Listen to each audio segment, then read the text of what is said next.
So the Rams took down the 49ers on Thursday Night Football, and while the game wasn't all that exciting, a player pulled a less dramatic Antonio Brown in the second half, leaving the game, and his teammates and coaches were not happy about it. So I've got to talk about that, the outcome of the Rams' win, and its effect on the NFC Playoff Picture, as well as an in-depth look at how things are shaping up in the AFC as well, right after...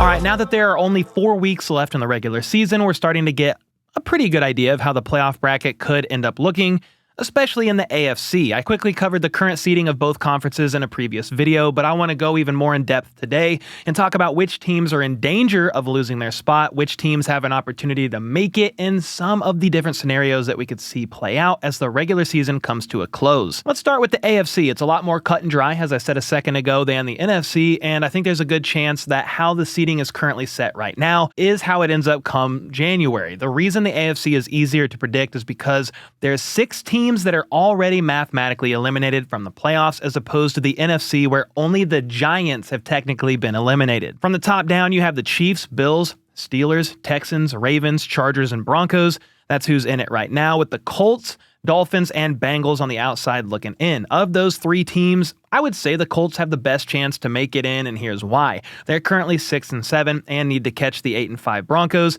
but as luck would have it, those teams actually play each other this week in Denver. So if Indy can somehow get the win, they'd be just a game behind the Broncos, but they'd have the head-to-head tiebreaker. In fact, according to NFL.com, if the Colts win this week, they'll have a 56% chance at making it to the playoffs, but just a 7% chance if they lose. Then for the Broncos, if they win, they'll have an 89% chance at the postseason and not a terrible 47% chance should they lose themselves. So as you can see, this game is pretty big, especially for the Colts when you look at their schedule down the stretch. After the Broncos, they play the 3-10 Titans, the 2-11 Giants, and the 3-10 Jaguars to close out the year. So again, a win over the Broncos would be massive, as they have a good shot at winning all 3 of those final games. The problem is, I'm not sure they'll be able to pull this one off. The Colts are not only having to travel to Denver, but their offense has been highly inconsistent this year, and they're ranked as a bottom 10 unit in several key metrics.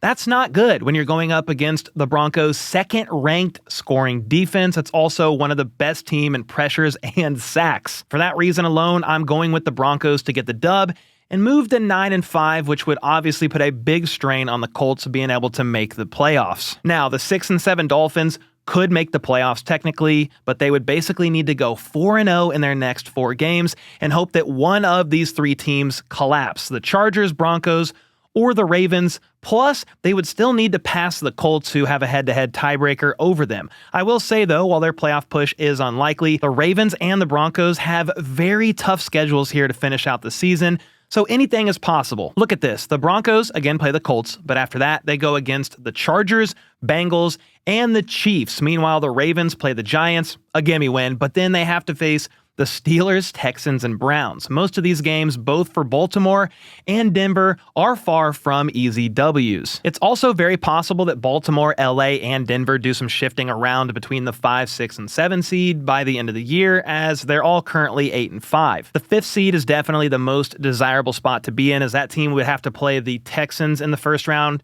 which is more favorable than playing either the Buffalo Bills or the Pittsburgh Steelers. If the playoffs started today, it would be the Bills hosting the Broncos, the Steelers hosting the Chargers, and the Texans hosting the Ravens, while the Chiefs enjoy their bye as the 1 seed. And if the Chiefs hope to hold on to that coveted 1 seed, first round bye, a few things would need to happen. The Bills need to lose to the Lions on Sunday, then the Steelers need to lose to the Eagles, and finally, KC themselves needs to beat the Browns. If they do that, a Chiefs win over the Texans on Saturday, December 21st would officially lock the 1 seed in, which basically nobody in the NFL wants to see happen but us Chiefs fans. Then before I move to the NFC playoff picture, since I just mentioned these games, I want to zero in on them because they might be 2 of the best out of all of Week 15. Bills and Lions, that's looking to be an absolute banger. The Lions are ranked 1st on offense and 2nd on defense. Their defense is pretty depleted, but still. Then the Bills are 2nd on offense and 8th on defense. And it's hard to see the Bills losing 2 straight, but their secondary is a bit banged up at the moment, and Detroit's won 11 straight. So give me the Lions in this one. Then the Battle of Pennsylvania between the Steelers and Eagles should be an incredible game as well. The Steelers have not beaten the Eagles in Philly since October of 1965, nearly 60 years ago, which is a insane stat, to say the least. Pittsburgh will certainly be hoping that changes because the Ravens are 2 games behind him in the AFC North, and I would imagine Mike Tomlin and company would prefer to keep that lead. Pittsburgh still has a top 5 unit on defense, and they're going to need to play out of their minds to give their offense a chance to stay in this game. Russell Wilson has been playing lights out and has made them a top 10 scoring offense, but this Philly team is second in points allowed and first in yards allowed, so it's not going to be easy. Plus, the Eagles are top 8 in both points and yards on offense. They also have Saquon Barkley, the man that leads the NFL in rushing yards. So for those reasons, I am going to pick the Eagles to come out victorious in this one. And with that, let's shift to the playoff picture in the NFC right after I share with you 3 of my favorite pick'ems, thanks to Underdog, the season-long partner of the channel. All right, my first pick is definitely going to be the higher on Saquon Barkley's 97.5 rushing yards. He's done this the last 4 games in a row and in the last 7 of 8 games, so yeah, give me the higher. My next pick is going to be the higher on Nico Collins, getting at least 89.5 receiving yards. He's done this in the last 2 games. He's only been back 3 games since coming back from injury, but again, everything is increasing from workload, targets, catches, yards, so give me the higher. And finally, I'm rolling with the higher on Caleb Williams, throwing for more than 214.5 passing yards. He's done this 3 of the last 4 games, coming off a down week last week, but they're playing the Vikings again, and he just threw for 340 yards, so again, give me the higher. And with that, I put a quick $20 down on these 3 picks to win up to 6x on my money. And whether you agree or disagree with me, use code CBTH. It's going to get you up to $1,000 in bonus cash, plus a free Jordan Love pick in the lobby to build some pick'ems of your own. All right, here's the playoff picture in the NFC, which again is a bit more complicated than the AFC because just one team is technically eliminated so far, though I think the Saints, Cowboys, Bears, and Panthers are ready to be crossed pretty quickly off this list. There's 3 divisions in the NFC to keep an eye on when it comes to seeding. First is the NFC North. As it stands right now, the Lions are clinging on to that 1 seed, but they have 2 teams hot on their trail. One of them is the Eagles, who are 11-2 and currently occupying the 2 seed, and the other is their division rival in the Minnesota Vikings, who are also 11-2. Detroit has been a buzzsaw this season and is currently on an 11-game win streak, but there's definitely a world where they lose their spot at the top. I think the most likely team to dethrone them would be the Vikings, simply because they play each other in Week 18. To be clear, I have the Lions probably getting the 1 seed, but if it's anybody that can do it, it could be the Vikings. Then take a look at the Lions' remaining schedule. They've got the Bills this Sunday, then at the Bears, then at the 49ers, and finally home for the Vikings. Every game is a winnable game for them these days, but the Bills, 49ers, and Vikings games are certainly not gimmies. Then, like I said, the Eagles are holding down the 2 seed right now, and they look to be pretty locked into that spot with a 3-game lead over the Commanders in the NFC East. They also have a 3-game lead over the Seahawks, who are currently the 3 seed, so really their only scenarios are remaining the 2 seed, which is most likely, or passing up the Lions by securing a better overall record, or finishing with the same record but a better conference record, which would give them the tiebreaker. Detroit is currently 8-1 in the NFC, while Philly is 7-2. Now, the division that's probably become the most entertaining or the most exciting as we come down the stretch here is the NFC West. For almost the entire season, all 4 teams have been neck and neck, but as we get closer and closer to the playoffs, a couple appear to be pulling away. Last night, the Rams went on the road to San Francisco to take on the Niners in what was surprisingly a snooze fest. On Thursday Night Football, there was not a single touchdown scored all game. The first half alone featured 1 field goal from each team and 11 punts. It was insane. But in defense of both teams, the weather was a little rainy and windy, so that definitely played a pretty big role. The Niners were down 9-6 late in the 4th, but were in field goal range and moving. The problem was Brock Purdy wanted it all. I don't really know what he saw here. It was a pretty bad judgment on his part, and he threw a shot to the end zone that was picked off by Darius Williams. That pretty much sealed their fate as the Rams proceeded to put together a 13-play drive to milk the clock before hitting another field goal as they went on to win 12-6. The Rams leaned heavily on Kyren Williams, as they often do, and he finished with 108 yards on 29 carries. Puka Nacua was the only receiver for LA to have more than 2 catches, and he ended up with 7 of them for 97 yards. Cooper Kupp surprisingly had a donut last night, finishing with 0 catches on 3 targets.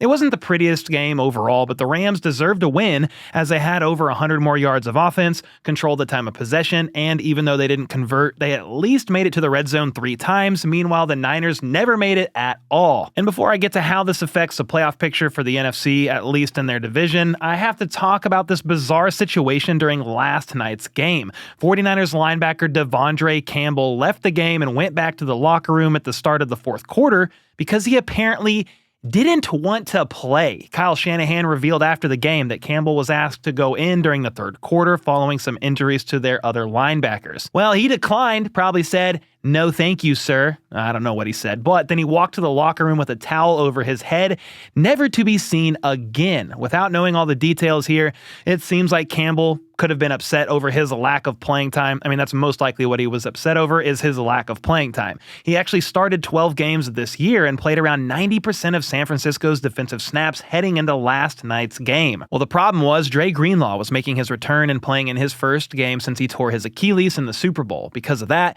Campbell didn't play a single snap last night, and when Greenlaw and others went down with injuries, it seemed like his mindset was, nah, I'm good. This isn't the first time we've seen something crazy like this. There was Antonio Brown, that incident back in 2021 with the Bucs, and in 2018, the late Vontae Davis retired at halftime during a game when he was playing for the Bills. But even though this has happened before, it is still incredibly strange, pretty rare, and frustrating, especially for said players' teammates and coaches. That's somebody who doesn't want to play football. It's pretty simple.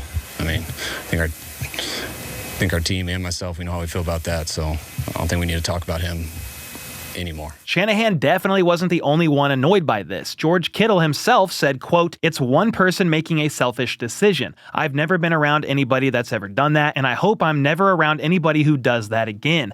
Cornerback Charvarius Ward wasn't too happy about it either, and it sounds like he already knew what was next for Campbell. So for him to do that, that's some sucker stuff to me, in my opinion. Like, it's probably gonna get cut soon, so it is what it is with that. While the optics of the situation definitely make it appear like he just straight up quit on his team, former NFL player Jeff Allen urged the masses to consider the fact that this could be mental health related.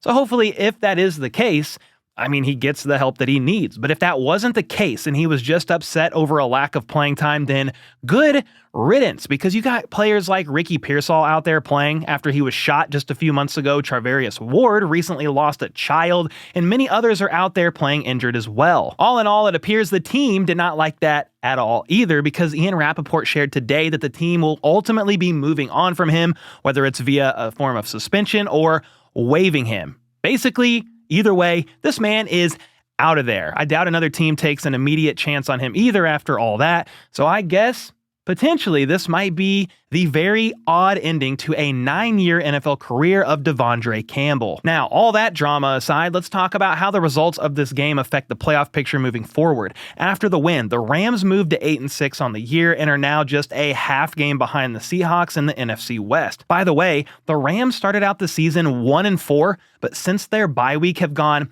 7-2, which is pretty crazy. They had a piss ton of injuries early on, but just wanted to give props to them for riding the ship as they got a bit healthier, and they are making a run here now that they're healthy. And with the Rams now 8-6, and the Seahawks are currently 8-5, it appears like it's a two-horse race in the division now, with the 49ers falling to 6-8 and the Cardinals at 6-7. Where things get interesting is LA and Seattle actually play each other week 18.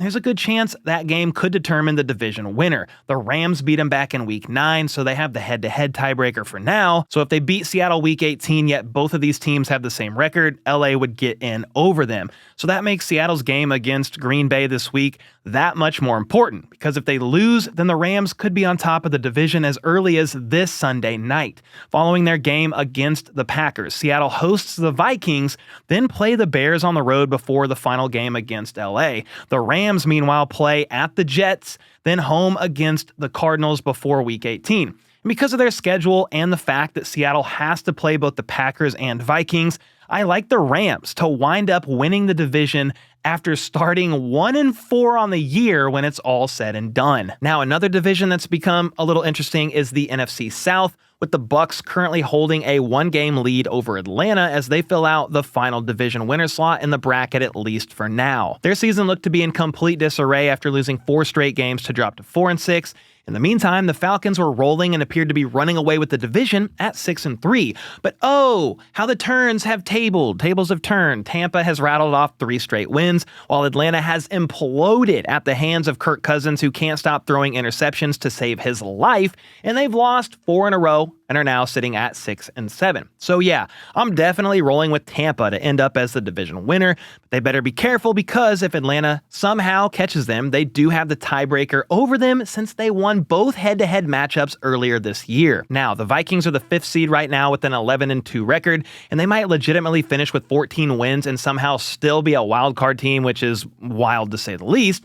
No pun intended, assuming they don't catch Detroit for the 1 seed. The most likely scenario for them is that they stay at 5. They could drop to 6 if Green Bay passes them, but those 2 teams play in Week 17, talking about the Packers and Vikings, so I guess we'll see. I mean, it wouldn't be the end of the world if they're the 5 seed, they play Tampa, and if they're the 6 seed, they play Seattle. As the playoff picture stands right now, you just don't want to be the 7th seed and have to play Philly. That's what the Commanders are looking at right now, although there might be a way out. If they can catch the Packers record-wise, they would leapfrog them as they have the better conference record. But for right now, this is how things look, and these are the matchups. The Eagles are hosting the Commanders, the Seahawks are hosting the Packers, and the Bucs are hosting the Vikings, while the Lions have the first round bye. It's going to be interesting to see how it all plays out, as we've got less than a quarter of the season remaining at this point in time. So I'm curious to know your guys' thoughts on the playoff picture. Do you think the brackets will stay the same or look pretty different, at least in the NFC with the AFC almost locked up? Let me know your surprising teams that could end up making a late push